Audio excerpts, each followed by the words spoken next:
Welcome to the Creative Cats podcast. Created by the U of A Discourse series, we're here to explore and discuss topics in the creative zeitgeist around campus. I'm Winter Neenan, and today I'm actually alone. We don't have my co-host today, but they'll hopefully be here next week for our interview on Brisa Amparo. But today I'm sitting down with the inevitable Ted McLoof. Please introduce yourself. Hi, everyone. Thank you so much for having me, Winter. I'm really excited to be on one of the first episodes, and really excited to be here, especially Creative Cats, because I teach creative writing at the University of Arizona. I teach fiction, and I oversee some honors thesis projects for creative writing, and I am myself a writer. So I'm excited to dive into all things creative today. Okay, perfect. Well, Ted, let's talk about writing a bit, because we're going to talk about your book in a bit, Empty Calories and Male Curiosities. But for now, let's talk about just where you kind of started. What was the first time you really, concertedly wrote? So I was, I don't know if they still use this term, but I was a latchkey kid when I was growing up. So both, I was child divorced, both my parents were working. And so I spent a lot of time watching movies after school and TV. Yeah. So I was sort of raised by TV in a lot of ways, and before I wrote anything, I wrote screenplays. Really? Yeah. So that was when I was in high school, and that was before any of the software that formats everything for you existed. So I would just go to Barnes and Noble, they had printed versions of famous movie screenplays. Mm-hmm. I would buy them, and I would learn the format from that, and then I would just sit and write my own screenplays. Usually in classes that I've been kicked out of, they didn't really know what to do with the students who got kicked out of classes, so they just put them in the library, and then I would spend my time writing screenplays there. So you were a delinquent back in the day, Ted. Absolutely. I mean, as all writers are, right? I fully get it. To some degree. Kind of. For that, where did you what did you write about for the screenplays? I mean, I've always, we'll get into this, I'm sure, when we talk about the book. I've always just kind of written a thinly veiled autobiography. The first screenplay I ever wrote, it was not very good, but I do kind of feel proud of the concept. It was all these high school students who were sitting at the same lunch table, and then you'd follow one of them out at the end of the lunch period, and sort of follow them for 24 hours. And then they would all reconvene at the table, and then the next after that lunch break, you'd follow another one of them out, and sort of you got to see how it is that each one of them lived their life during the day. Okay. And then you just keep on checking in with them as a group. So structurally, I think it was actually kind of an okay concept, but yeah. It was not very good at all. It was pretty bad. You were a high schooler. Yeah, exactly. Yeah. What was the first time you wrote for kind of a narrative sense or a literary sense? This probably is why I do what I do now, because it was very much for creative writing classes. When I was in high school, we had creative writing classes. My high school creative writing teacher was the only teacher who ever actually, I think, wanted me to be in class and encouraged me to keep on writing.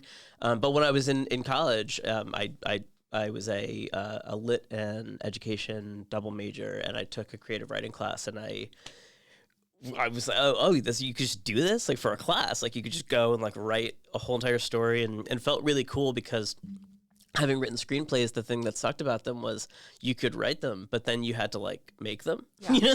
There was this whole other step. And I remember writing a story for that class and everyone reading it and going, "Oh, that's it. It's the process is over now. This is great. It's complete," and I could just put it out. And that just felt so satisfying, and I wanted to sort of chase that feeling. So I think very much for those undergrad classes. Got it. With that, let's kind of move into that thinly veiled autobiography you mentioned, and also the creative writing teacher. You actually mentioned her as part of in your credits at the beginning of your book, along with your wife, Sydney, and a number of other people. How do you feel that, for first your book, but also just in general for your writing, people in your life have kind of inspired that out of you? I grew up in a really small town.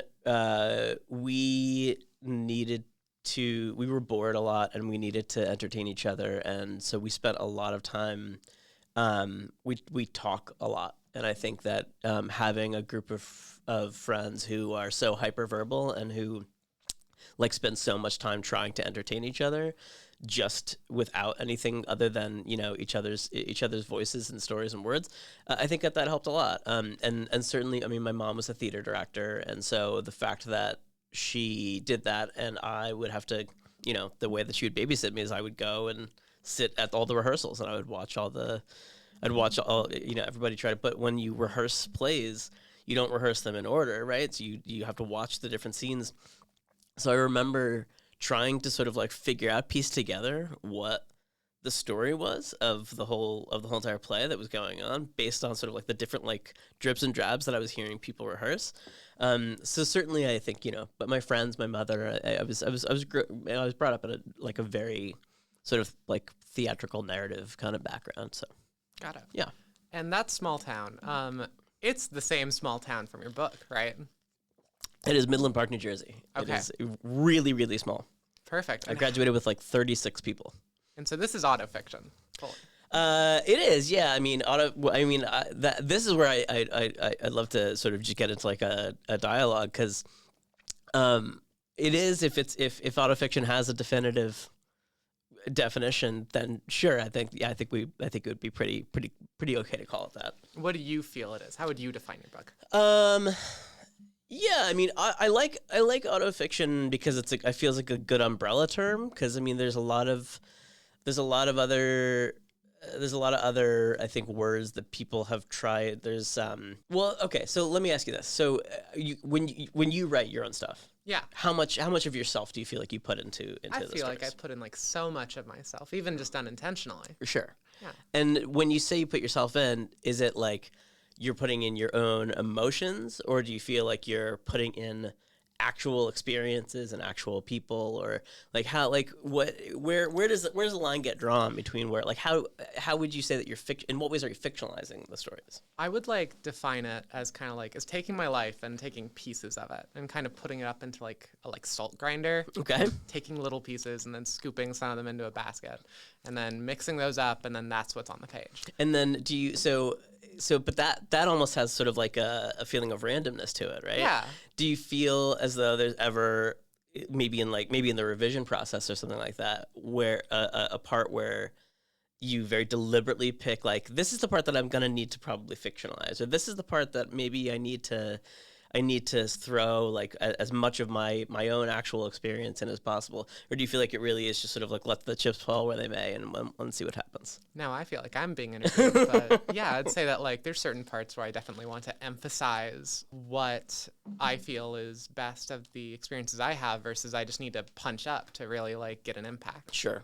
Yeah, I mean that. Yeah, so so that maybe is the answer to that question of, well, what is autofiction? How do you sort of define it, at least for what I'm writing? Yeah, I feel like I never start with, I need to tell the story of this thing that happened to me. Mm-hmm. So that's why I don't really feel like it's full autobiography, and it's not me just sort of like writing journal entries and then just pretend and then calling them stories. I always start from a place that is very fictionalized. I always start from a place that is very sort of like craft heavy and narrative, and then I go, well, yeah, but if I have to give that some content, then I have to just sort of like call on my own experiences. So I think maybe that's why I still maintain that I'm a fiction writer and not an essayist. I get you. In one of my classes, Professor Sarah Sams talked about like the importance of truth in like a nonfiction story, mm-hmm. in like a story about your life or about an essay. And I always kind of felt, at least for me, that was a bit kind of limiting to the nature of storytelling, because it tends to be that lives aren't exactly narratively predictable or Sure. satisfying. And I've always kind of wondered if there's a way to mix that. How do you feel that, like, for yourself, autofiction kind of fills in that gap? The gap between sort of like truth and fact. Yeah. Well, I mean, I when I talk to my students about it, I call it reality versus truth, but I usually do that with my students when I'm talking to them about critiquing each other's work, because there's nothing that I feel is less helpful in a workshop setting than someone saying like, well, I don't know if wasn't the location of this one place supposed to be 2 hours away? I feel like this only should have been an hour, Yeah. Because I'm like, all right, whatever. It's, fine. Okay. So, it doesn't really matter. So I feel like, there's one story in the book that is about this substitute teacher who comes to take over when this English teacher goes on maternity leave. So I started from, I think, a place of like emotional truth, because what I wanted to do as I wanted to explore, I feel like I've seen, like, we've all seen the inspirational teacher trope, right? Like the person who just comes in and like inspires everybody and they stand on their desks and everything's great or whatever. Yeah. And I feel like I've certainly seen, the sort of like authoritarian, like really Strict strict teacher or whatever. But I don't know that I've seen a lot where there's this complicated nature of like, what if the person who you look up to and who actually is like quite good at doing the thing that inspires you is kind of a bad person, and how do you wed those two things? And that was something that I really felt like it could be explored in this story about a teacher. Now, like, how much of that is true? I mean, I had this teacher who came to fill in for my English teacher when I was young. He was really, really great. He ended up being kind of like just like annoying. Like he wasn't a shitty person in the way that this character in the story is. But I just remember sort of like meeting with him outside of class one time after he had left. And he was just sort of like an irritating person. I was like, oh, that's, what a shame, Yeah. I kind of wish that this guy was still the superstar that I sort of had thought of him as.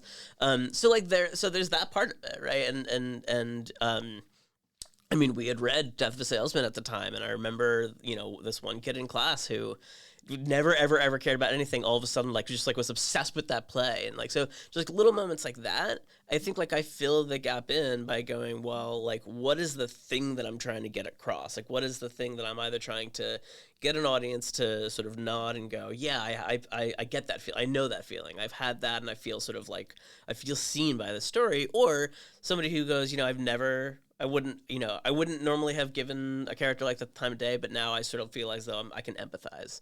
And so starting from there and then going, okay, let's like sprinkle in the sort of like reality of it. I think that's my best way of maybe trying to mend that fence. Okay.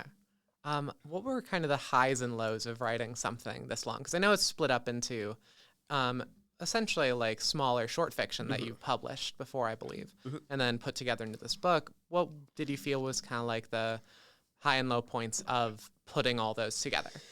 So I don't write long. Even my short stories, if a story that I'm writing starts to get near 10 pages, I got to wrap this up. Like I always write really short, but it is a linked collection. And I, at the beginning of writing it, I hadn't planned on it being a linked collection. I just kind of like, I had written a couple of coming of age stories. My friend really liked them and said, why don't you write a handful more and then see if it'll be a collection. And so I started thinking, okay, do I have enough ideas of sort of being a teenager and of that time? Like, it's because it takes place in sort of the late 90s, early 2000s. And so I started mapping it out in that way, and so I think one of the highs was definitely like realizing that there were enough stories to tell. Like I said to myself, I definitely want a teacher story in there. I definitely wanted to make sure that I had a 9/11 story in there because of when it took place.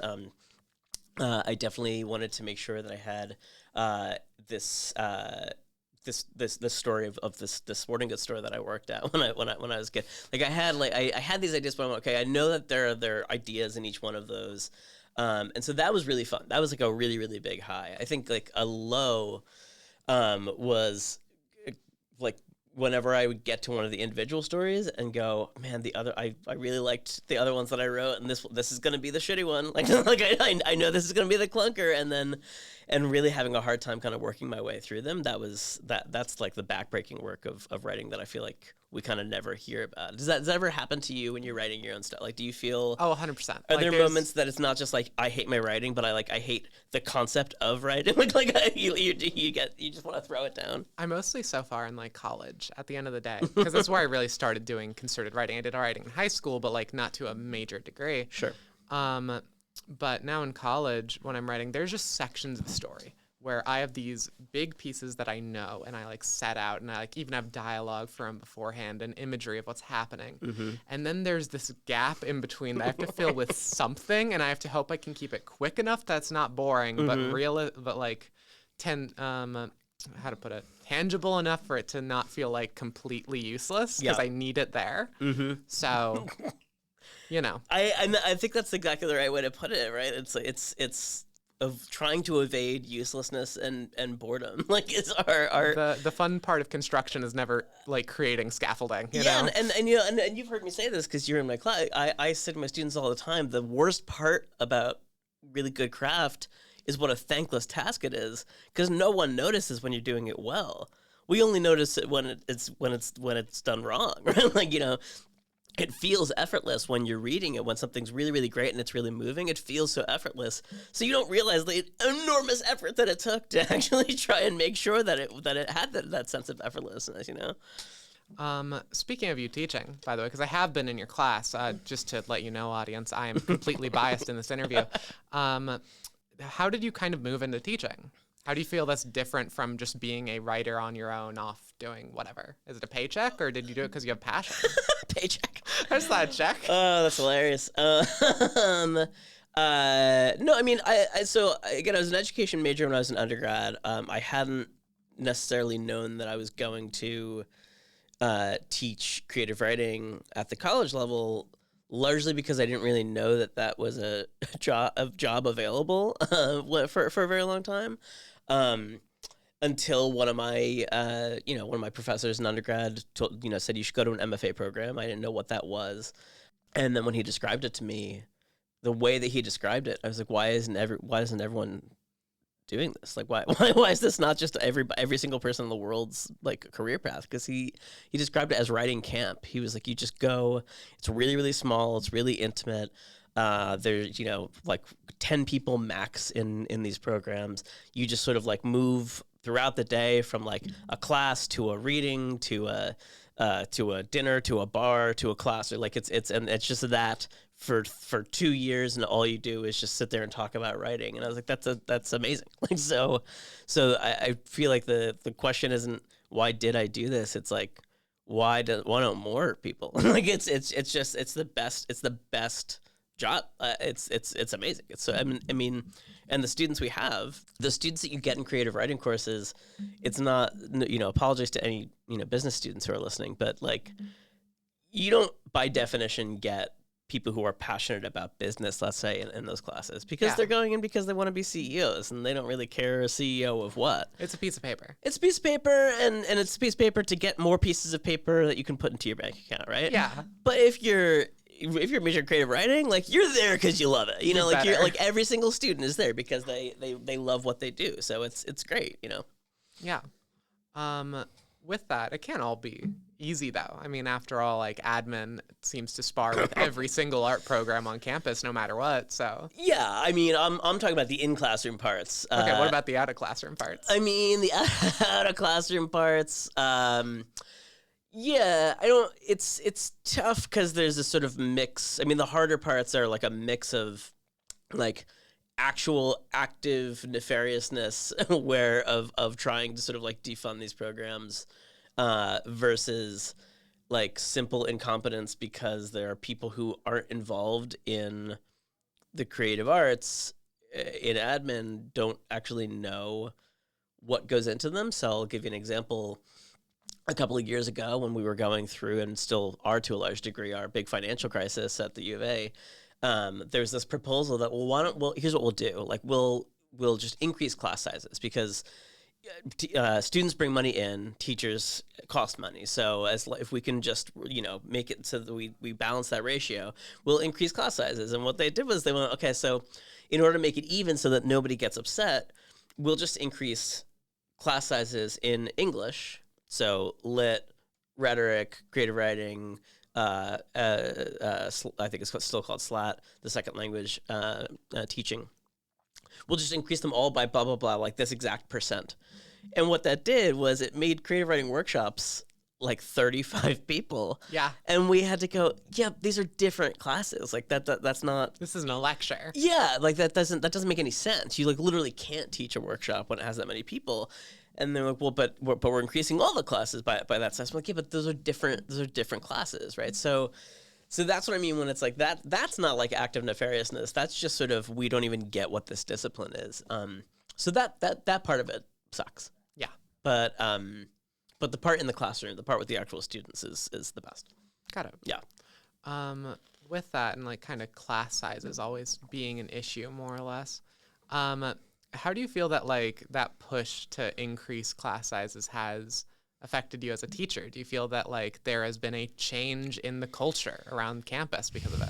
It's less personal. I mean, as the audience can probably tell listening from the fact that I just like blew air straight into the microphone while I was trying to think of an answer.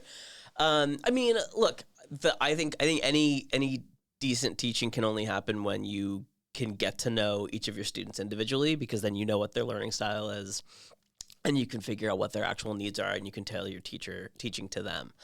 So the more students you have, the harder it is to do that, and it ends up feeling very corporate, right? It feels a bit sort of like factory millish, where we're sort of like throwing students onto just like an assembly line and just sort of seeing them as like a way to print money, which is really kind of irritating.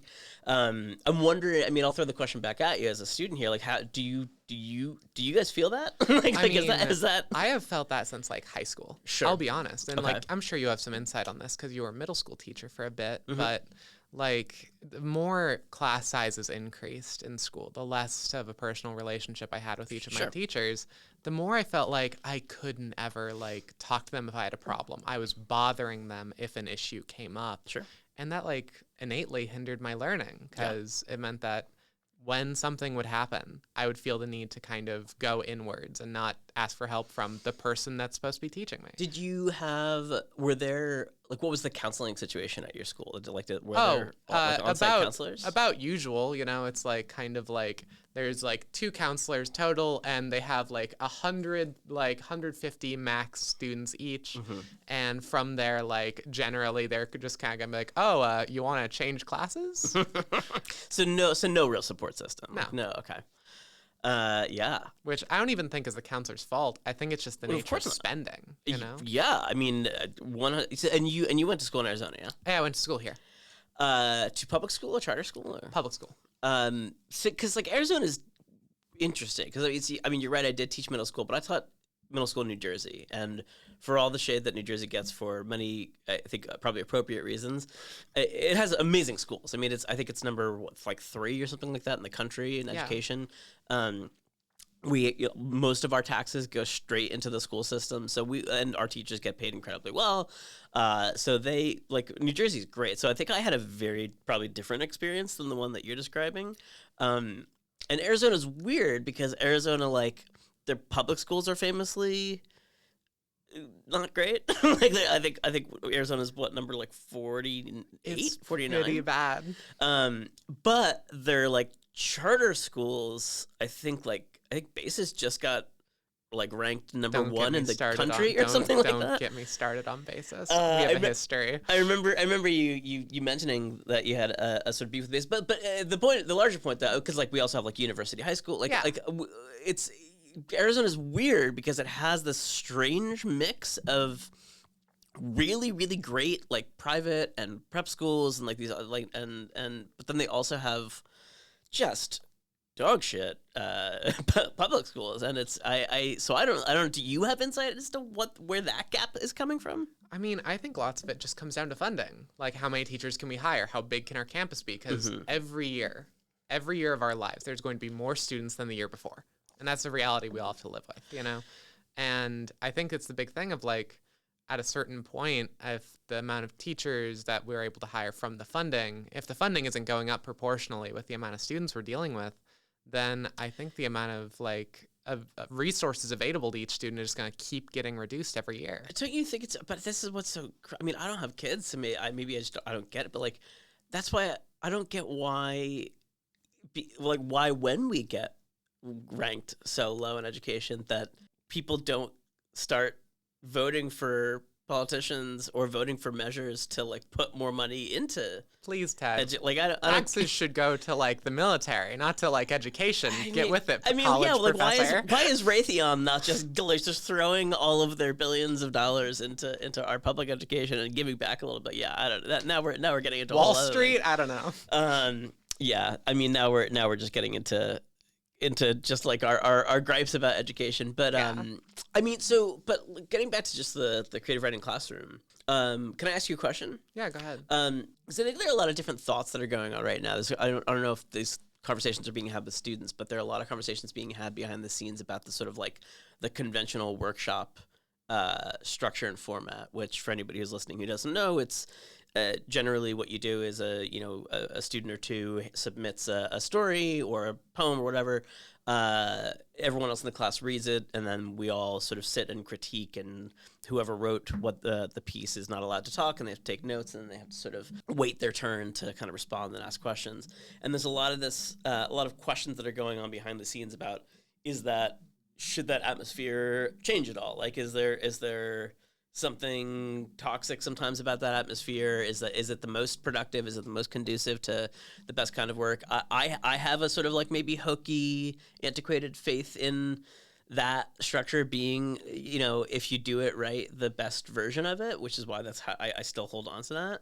But what are your thoughts on that? I mean, do you feel like there are other ways of doing workshop that might work better for students? As a student, I've felt the typical workshop structure has worked great for me. Okay. But I think that's largely because I have had really good workshops, and also because ever since like I took one online workshop with Paco Cantu, great teacher, also by the way. Yeah.